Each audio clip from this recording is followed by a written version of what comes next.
ಒಂದು ಕಪಲ್ ಬಂದಿದ್ರು ನಮ್ಮ ಹತ್ರ. ಅವರಲ್ಲಿ ಗಂಡಸಿಗೆ ಎಜೋಸ್ಪರ್ಮಿಯಾ ಅಂದರೆ ಸ್ಪರ್ಮೆ ಇಲ್ಲ, ವೀರ್ಯಾಣು ಟೆಸ್ಟ್ ಕೊಟ್ಟಿದ್ದಾರೆ, ಸ್ಪರ್ಮೆ ಇಲ್ಲ ಅಂತ ಬಂತು. ಹಾಗೆ ಬಂದಾಗ ಅವ್ರಿಗೆ ಸ್ವಲ್ಪ ಭಯ ಆಗಿ ಇನ್ನೊಂದು ಕಡೆ ಟೆಸ್ಟ್ ಮಾಡಿದ್ರು, ಅಲ್ಲೂ ಹಾಗೆ ಬಂತು.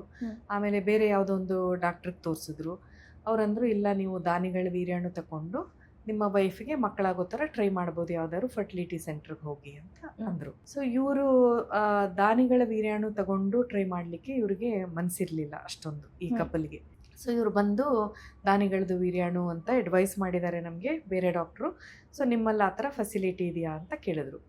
ನಮ್ಮಲ್ಲಿ ಹೌದು ಫೆಸಿಲಿಟಿ ಇದೆ, ಬಟ್ ನಿಮಗೆ ನಿಜವಾಗ್ಲೂ ದಾನಿಗಳದೇ ಬೇಕಾಗುತ್ತಾ, ಇಲ್ಲ ನಿಮ್ಮಲ್ಲೇ ಏನಾದರೂ ಮಾಡ್ಲಿಕ್ಕೆ ಆಗ್ತದಾ ನೋಡೋಣ ಅಂತ. ಸೊ ಅವ್ರಂದ್ರು ವೀರ್ಯಾಣುನೇ ಇಲ್ಲ ಅಂತಂದ್ರೆ ಹೇಗೆ ಮಾಡ್ತೀರಿ? ಆಗ ನಾನು ಹೇಳಿದೆ, ವೀರ್ಯಾಣುನೇ ಇಲ್ಲ ಅನ್ನೋದಕ್ಕೆ ಎರಡು ಕಾರಣ ಬರ್ತದೆ. ಒಂದು, ವೀರ್ಯಾಣು ಉತ್ಪತ್ತಿ ಆಗದೆ ಇರೋದು. ಇನ್ನೊಂದು, ವೀರ್ಯಾಣು ಉತ್ಪತ್ತಿ ಆಗ್ತಾ ಇದೆ ಬಟ್ ಬ್ಲಾಕ್ ಆಗಿದೆ. ಸೊ ನಿಮ್ದು ಬ್ಲಾಕ್ ಆಗ್ತಾ ಇದೆಯಾ ಇಲ್ಲ ಉತ್ಪತ್ತಿ ಆಗ್ತಾ ಇಲ್ವಾ ಅಂತ ಚೆಕ್ ಮಾಡಲಿಲ್ಲ ನೀವು. ಹಾಗೆ ಅದಕ್ಕೆ ಸಂಬಂಧಪಟ್ಟ ಬ್ಲಡ್ ಟೆಸ್ಟು ಮತ್ತು ಸ್ಪೆಷಲ್ ಸೆಮೆನ್ ಅನಾಲಿಸಿಸ್ ಅಂತ ಮಾಡ್ತೀವಿ, ಡಿಟೇಲ್ಡ್.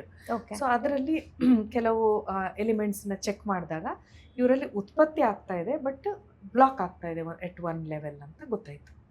ಸೊ ಹಾಗೆ ಬಂದಾಗ ಯಾವ ಜಾಗದಲ್ಲಿ ಉತ್ಪತ್ತಿ ಆಗ್ತದೆ? ಅದು ಉತ್ಪತ್ತಿ ಆಗೋದು ಟೆಸ್ಟಿಸ್ ಅನ್ನೋ ಆರ್ಗನಲ್ಲಿ.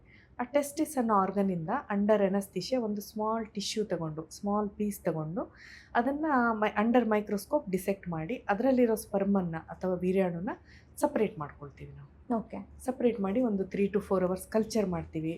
ಆವಾಗ ಅದು ಇನ್ನೂ ಫರ್ದರ್ ಗ್ರೋ ಆಗಿ ಸ್ವಲ್ಪ ಮೊಟಿಲಿಟಿ ಎಲ್ಲ ಬರ್ತದೆ. ಅದನ್ನು ನಾವು IVF ಅಥವಾ ಇಕ್ಸಿ ಮಾಡಲಿಕ್ಕೆ ಉಪಯೋಗಿಸ್ತೀವಿ. ಅದನ್ನು ಅಂಡಾಣು ಒಳಗೆ ಹಾಕಿ ಮತ್ತೆ ಫರ್ಟಿಲೈಸ್ ಮಾಡಿ ಮುಂದುವರಿತೀವಿ. ಸೊ ಈ ಥರ ಪ್ರೊಸೀಜರಿಂದ ಮಕ್ಕಳಾಗ್ಬೋದು ಅಂದಾಗ ಅವರು ಆಶ್ಚರ್ಯಪಟ್ಟರು. ಮುಂದಕ್ಕೆ ಅದೇ ಥರ ಟ್ರೀಟ್ಮೆಂಟ್ ತಗೊಂಡು ಮಕ್ಕಳು ಆಯಿತು ಅವರಿಗೆ.